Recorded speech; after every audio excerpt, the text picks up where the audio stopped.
Operation सिंदूर से बौखलाए पाकिस्तान ने भारत के कई शहरों पर हमला करने की कोशिश की, जिसे भारत के S-400 सिस्टम ने नाकाम कर दिया है। ये पहला मौका है जब भारत ने इस सिस्टम का इस्तेमाल किया है।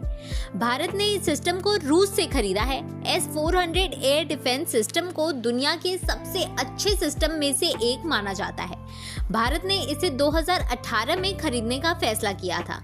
तब भारत ने इसके लिए 5.43 अरब डॉलर यानी कि करीब 9,000 करोड़ रुपए का एक सिस्टम खरीदा था। इसमें 5 यूनिट्स खरीदने की बात थी।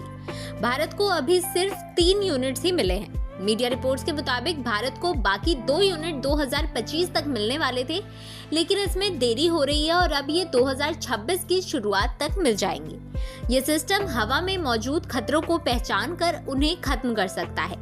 इसमें हवाई जहाज, ड्रोन और बैलिस्टिक मिसाइलें शामिल हैं। ये 400 किलोमीटर तक की दूरी तक मार कर सकता है। पहला S-400 यूनिट दिसंबर 2021 में भारत आया था। इसे तुरंत पश्चिमी इलाके में तैनात कर दिया गया था। इसके बाद अगले 2 साल में दूसरा और तीसरा यूनिट पश्चिमी और पूर्वी सीमा पर तैनात किए गए। आज इसने अपनी उपयोगिता साबित कर दी है। इन यूनिट्स के आने के बाद से भारत की हवाई सुरक्षा बहुत मजबूत हो गई है। इससे पाकिस्तान और चीन जैसे देशों से होने वाले हवाई हमलों से बचा जा सकता है। ये दुश्मन के हमलों को जवाब देने के लिए 5 मिनट में तैयार हो जाता है। ऑपरेशन सिंदूर के बाद पाकिस्तान की जवाबी कार्रवाई से बचने के लिए इसे एक्टिव किया गया था। 2018 में S-400 सिस्टम को खरीदने का फैसला इसलिए लिया गया था ताकि भारत की सेना को आधुनिक बनाया जा सके और कमियों को दूर किया जा सके।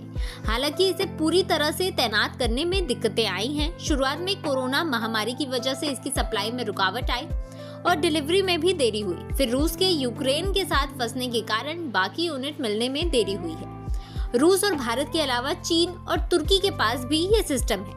भारत अपना खुद का भी एयर डिफेंस सिस्टम विकसित कर रहा है। Defence research and development organisation project Pusha पर काम कर रहा है। इसके 2028-29 तक तैयार होने की उम्मीद है। इसके लिए एयरफोर्स को long range air defence system से इक्विप करना होगा। ये सिस्टम दुश्मन के विमानों और मिसाइलों को मार गिराने में सक्षम होगा। इसमें क्रूज मिसाइल, स्टेल्थ फाइटर और ड्रोन शामिल हैं।